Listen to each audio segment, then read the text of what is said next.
All right, hey, I'm just checking in with my monthly wrap up for July of 2025.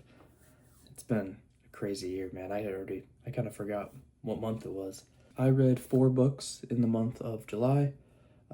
One of those actually being a short story collection, and then two kind of novellas, I guess, and a pretty short book by Agatha Christie. So it wasn't a very big reading month for me. I kind of explained in the last couple videos I've made now why that is. But essentially, I have 2 jobs now, and I just have not as much time for reading. So, getting right into it though, I did start out with Murder on the Orient Express by Agatha Christie.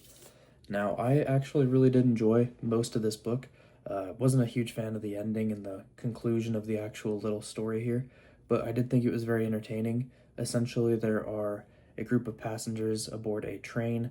One of them dies, while there is also a detective on board, and it is up to the detective to try to investigate, interrogate, and figure out who did the crime. Um, it's really cool, lots of interesting characters. Couldn't pronounce some of their names for the life of me, but I really liked it a lot, and I'm definitely going to continue reading Agatha Christie stories going forward. Next up was If It Bleeds. This is a short story collection of 4 short stories. Mr. Harrigan's Phone, which is probably my personal favorite of them. It is about a young boy who befriends an elderly man, and the old man gives him a lottery ticket that ends up winning about $3,000, if I remember correctly. Uh, and the boy uses it to buy himself an iPhone 4 and also the old man his own iPhone. So it's the old man's first cell phone, and he was pretty hesitant about it at first, but he ends up falling in love with it and using it a lot for like stock trading and things like that. Well, the old man eventually dies, and the boy sneaks the phone into the old man's breast pocket during the funeral, and he finds that no matter how many times he calls the phone doesn't seem to die. It goes to voicemail every time. And the things that he's saying on these voicemails are clearly sticking with the spirit of Mr. Harrigan, and he even receives a few texts back of just some random letters. It's a really interesting story. Next in this collection is The Life of Chuck, probably my least favorite of the stories. It is about the end of the world, and all over they're seeing these signs pop up that say like 39 great years, thanks Chuck, or something like that.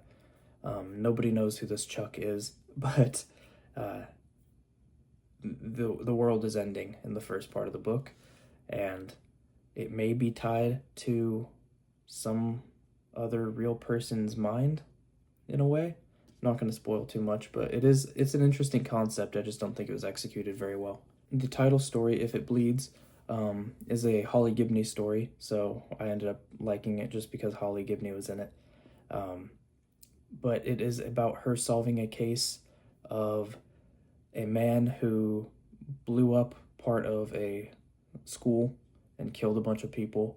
It really does kind of tie in with The Outsider, um, so I would recommend reading that before you read this.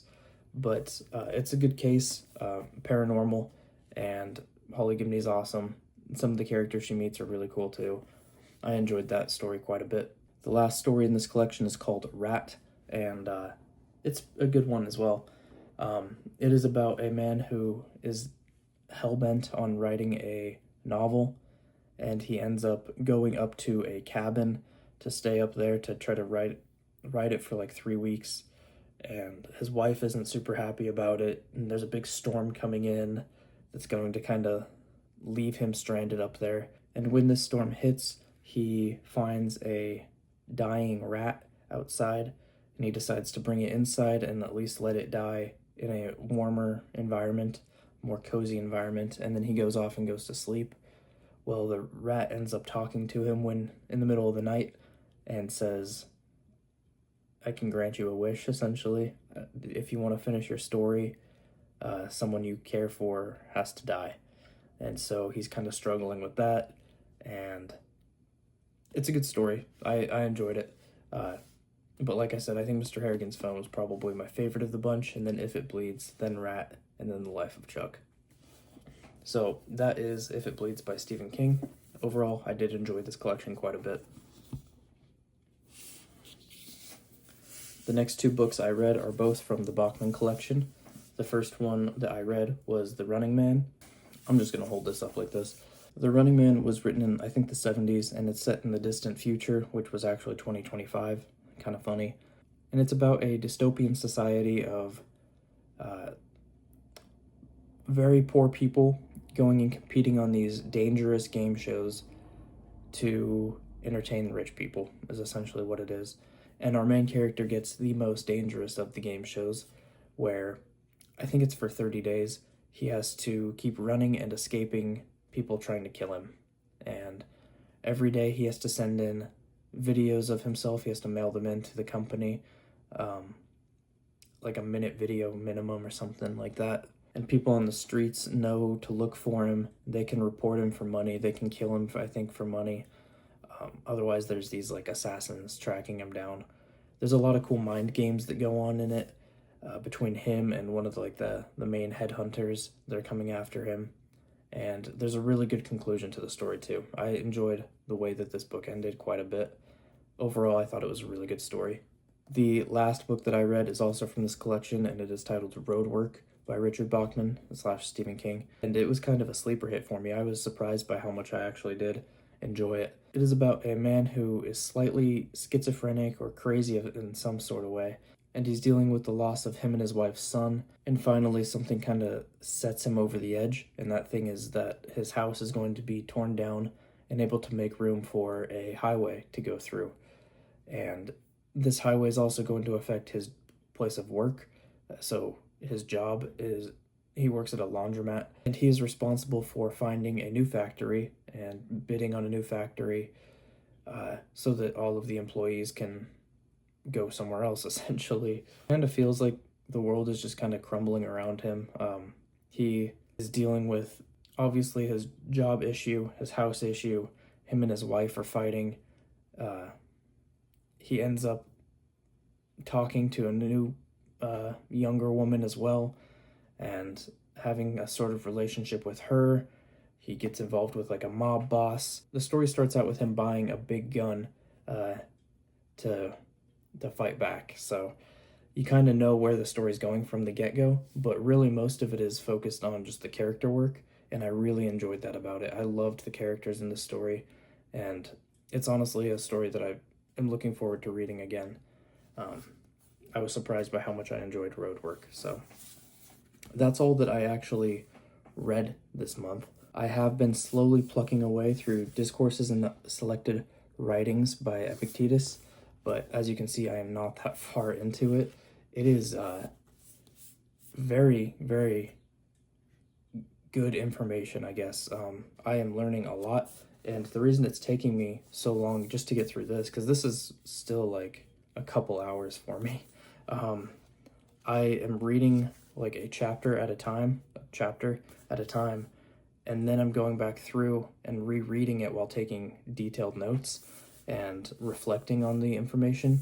So for those of you that don't know, Epictetus was a Stoic philosopher. This and Meditations by Marcus Aurelius, I would say, are both kind of cornerstones for Stoicism. And so it's a lot of good philosophy in here and a lot to learn from. So I am just very slowly plucking away through this. I'm hoping to maybe get this done by the end of August, but we will see. The other book that I actually just started yesterday, nothing like Stoic philosophy, and that is Inheritance by Christopher Paolini. This is the fourth and final book in the Inheritance cycle. He did actually make Murtagh afterwards, which I will end up reading, but this is the final one of the story. I just started this last night, so not far into it at all. So far it's all right. I have a hard time getting into fantasy, especially when I get out of the world of fantasy. Jumping back in sometimes is difficult for me because it's just not my favorite genre. I'm just not a big fantasy fan. But I have this, and I also want to get through the final Mistborn book that I have and finish off that original trilogy. and I'm hoping that I can possibly get through Comanche Moon by Larry McMurtry. That would be the fourth and final book of the Lonesome Dove saga. So I'm going to try to be finishing off some series this month, but we'll see how much I actually get through because these are all big books. So anyways, that is what I read throughout the month of July and the couple of books I'm currently reading. So yeah, I appreciate y'all for sticking around, and thanks.